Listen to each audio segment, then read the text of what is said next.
ओम नमो भगवते वासुदेवाय। तो आज हम लोग श्रीमद् भागवतम के इस तृतीय स्कंद के हम लोग 9वें अध्याय का 27वां और 28वां श्लोक लेते हैं। एक्चुअली में 27 और 28 ये दोनों श्लोक एक साथ दिए गए हैं, इसलिए हम सब लोग एक साथ ही करते हैं।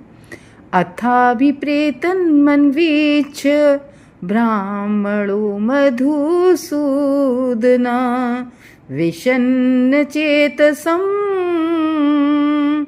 तेन कल्प व्यतिकराम्भसा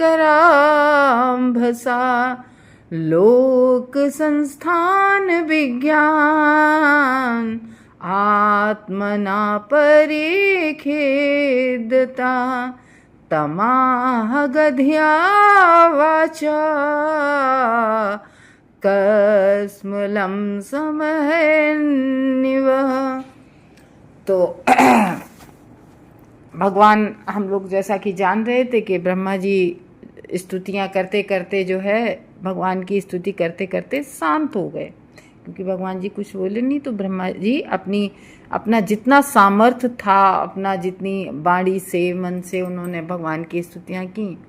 और तो भगवान ने फिर क्या देखा, श्री भगवान ने देखा, अब यहाँ पर मैत्री ऋषि विदुर को सारे हालात सुना रहे हैं, सारी बातें बता रहे हैं, भगवत कथा सुना रहे हैं। तो कह रहे श्री भगवान ने देखा कि ब्रह्मा विभिन्न लोगों की योजना बनाने तथा उनके निर्माण को लेकर बहुत चिंतित हैं।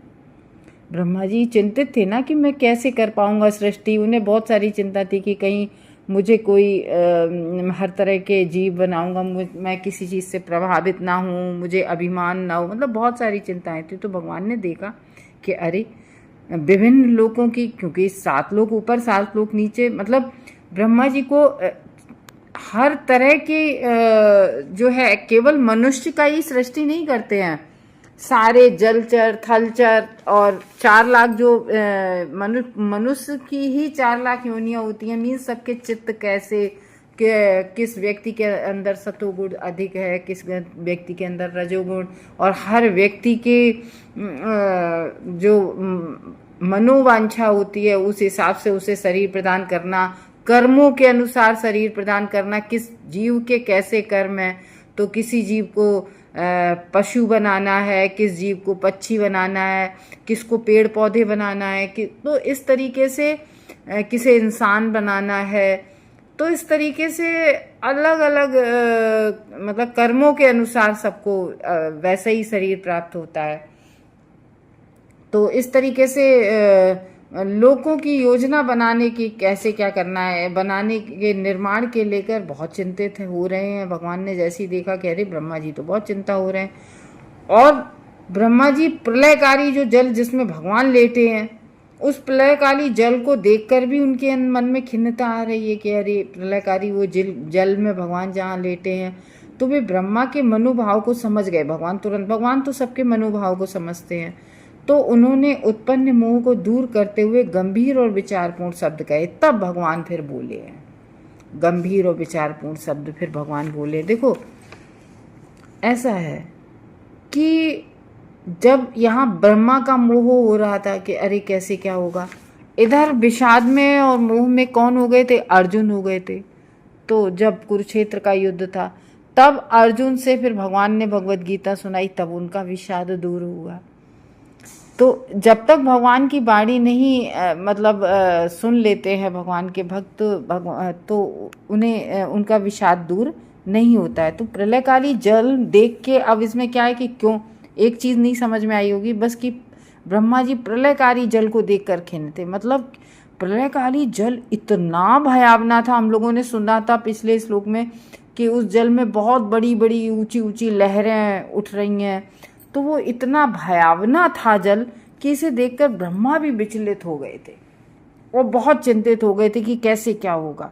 कि विभिन्न जीवों को यथा जैसे अलग वो जीव जितने भी थे उन्हें दिख रहे थे, क्योंकि ब्रह्मा जी ऐसे हैं जिन्होंने सारे जीवों को एक साथ देखा भगवान के दर में।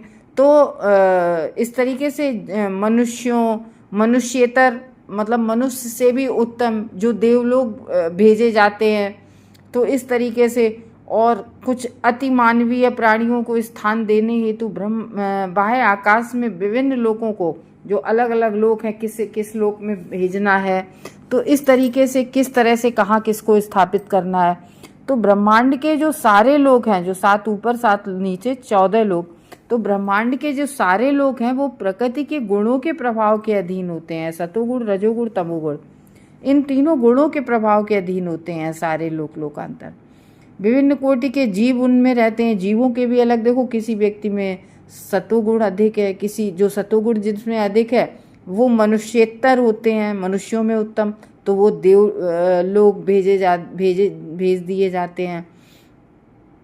तो इस तरीके से जीवों की विभिन्न कोटियाँ होती हैं। उनके प्रकृति के गुणों के अनुसार उन्हें जो 3 गुण होते हैं उसके हिसाब से उन्हें जन्म मिलता है, और परस्पर मिलाने पर ये 9 हो जाते हैं, और जब इन 9 को मिलाया जाता है तो 81 बन जाते हैं। तो यहाँ पर उनके गुण बताए गए हैं। इसके बाद ये 81 भी परस्पर मिलकर इतनी संख्या में हो जाते हैं कि भ्रम बढ़ता ही चला जाता है। ये हम लोग नहीं जानते हैं कि ये कौन से तत्व, जैसे जो ये सतोगुण, रजोगुण, तमोगुण है, फिर इनके आगे भी और जो होते होंगे उसकी जानकारी नहीं है। अभी यहाँ तक तो हमने तीसरा कैंटो पढ़ा है, अभी तक नहीं बताया गया है। तो ये किस तरीके से बढ़ते हैं, इनके क्या क्या नाम हैं। तो इस तरीके से जब ये 81 जब बन जाते हैं सतोगुण, रजोगुण, तमोगुण के आगे आगे धीरे धीरे, तो भ्रम और भी बढ़ जाता है कि किसको कहाँ भेजा जाए। तो ब्रह्मा को निश्चित संख्या से बद्ध जीवों को विभिन्न स्थानों तथा पदों पर स्थापित करना था। तो इस तरीके से उन्हें अलग अलग स्थानों में किसको कैसे क्या डिवाइड किया जाए, कहाँ कैसे भेजा जाए, तो ये कार्य ब्रह्मा को ही करना था। ब्रह्मा को सौंपा गया ये भगवान की सेवा, तो अब ये ब्रह्मा को ही करना था। और कार्य कितना कठिन था, किंतु भगवान की दया से ब्रह्मा इस गुरुतर कार्य को इतनी दक्षता से संपन्न कर सके। तो ब्रह्मा को तो बड़ा टफ लग रहा था, लेकिन ब्रह्मा जब भगवान कहेंगे ना, अरे चलो करो तुम, ठीक तुम करो, हम हैं ना, तो ऐसे भगवान कह देंगे तो उन्हें सांत्वना मिल जाएगी। तो तब वो जब भगवान सांत्वना दे देते तब इतनी अच्छे से दक्षता से ब्रह्मा जी कर पाते हैं अपना कार्य। तो हर व्यक्ति, हम सब लोग भी हैं, तो विधाता कौन है? भगवान, जो सारे विधानों को लिखता है, सब विधि के विधान को। तो वो विधाता जो कंट्रोलर है मेन सबका, सारे देवों का भी कंट्रोलर है। तो उसकी करामात देखकर यहाँ पर जो है ब्रह्मा जी बहुत ज़्यादा जो सरप्राइज्ड हो रहे हैं। तो इस तरीके से यहाँ पर ये बताया गया है कि मैत्रेय ऋषि जो है, तो मैत्रेय ऋषि मुनि को, यानी कि उद्धव जी को बता रहे हैं कि ब्रह्मा ने जो इस प्रकार से भगवान की ही शक्ति से, भगवान की ही कृपा से वो इतना जो टिपिकल काम था उसको कर पाए। तो इस तरीके से इसमें बताया जा रहा है कि सृष्टि ब्रह्मा जी सोच रहे थे कि कैसे करें, जीवों का पालन कैसे हो। ये 3 चीज़ें मेन थी कि सृष्टि हो जाएगी, ये ब्रह्मा जी की टेंशन है थी कि सृष्टि कैसे करें, जीवों का पालन फिर कैसे होगा, ये उन्हें समझ नहीं आ रहा था। और जल देख के तो परेशान थे ही थे।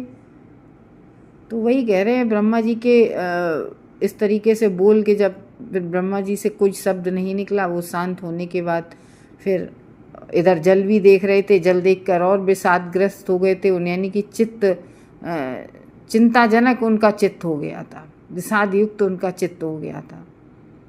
तो स्वयं के जगत के सृष्टि संबंधी जो कर्म थे उनके, यानी कि निर्माण करना, स्थापना करना उसकी, तो ये परपाटी के विषय में खिंते कि कैसे।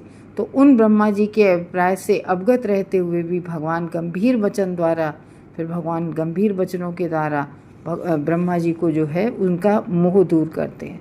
तब ब्रह्मा जी जो है शांत होते हैं, और शांत होने पर क्या चाहते हैं कि ये जो भगवान हैं, तो इसमें जो श्लोक में आया है ना पहली लाइन में, अथा विप्रेत मन वीक्ष ब्रह्माणो मधुसूदना, भगवान का नाम एक मधुसूदन भी है, यहाँ श्री कृष्ण का के लिए बोला गया है मधुसूदन। तो मधुसूदन क्यों है? क्योंकि उन्होंने मधु नामक राक्षस को मारा था, तो इसलिए मधुसूदन नाम उनका तब से पड़ गया। तो वही यहाँ पर कह रहे हैं कि मधुसूदन हे भगवान बोले गंभीर शब्दों में कि ब्रह्मा जी इस बात को लेकर चिंतित, जिस बात को लेकर चिंतित थे, हर जीव को उनके कर्म के अनुसार कौन सा शरीर मिलना है, पशु पक्षी मानव, ये बहुत कठिन कार्य होता है कि किसको क्या बनाना है। तो अच्छा, इस श्लोक को सुन के थोड़ी सी गंभीरता अपने अंदर भी आ रही है कि कहीं अगला जो शरीर है वो हमें कहीं किसी पशु पक्षी का ना मिल जाए। इसके लिए क्या करना है, भगवान क्या कहते हैं, अंत काले च मामेव स्मरण मुक्तः कलेवरम। भगवान ने साफ कहा है भगवद गीता में अपने मुख से कि स्मरण मुक्ता कलेवरम है। अंत काले, अंत काल में जो जैसा स्मरण रखता है उसे वैसा ही कलेवर, यानी कलेवर मीन्स शरीर, उसे वैसा ही प्राप्त होता है। तो अंत काल में हमें क्या करना है कि भगवान का नाम मुख से आ जाए, बस ये होना है। और अब भगवान का नाम मुख से कैसे आएगा, तो उसके लिए तो हमें प्रैक्टिस करनी पड़ेगी ना, एकदम से तो याद आता नहीं है। अच्छे अच्छे भक्तों को भी नहीं आता, और चीज़ें याद आने लगती हैं। तो उसके लिए हमें भगवत नाम का जप करना पड़ेगा, याद रखना पड़ेगा कि हमेशा अगर हम कभी भी खाली हैं, मुख से कुछ नहीं बोल रहे हैं, तो हमें तुरंत भगवान का नाम लेते रहना चाहिए। इससे क्या है कि भगवान हमें, जब हम भगवान के इतने प्रिय हो जाएंगे, भगवान को हमेशा पुकारते रहेंगे, तो भगवान भी हृदय ज्ञान, जैसे ब्रह्मा जी को सारे वेदों का ज्ञान दे दिया था, स्थापित कर दिया था उनके हृदय में, उस तरीके से हमें भी ऐसा ज्ञान देंगे कि अंत काल में हम लोग भी भगवान का स्मरण कर सकें। तो इस तरीके से ये इन दोनों श्लोकों में बताया कि अभी ब्रह्मा जी टेंशन में हैं, तो कैसे किसको क्या शरीर देना है। तो आगे देखते हैं क्या होता है। हरे कृष्ण भक्तों।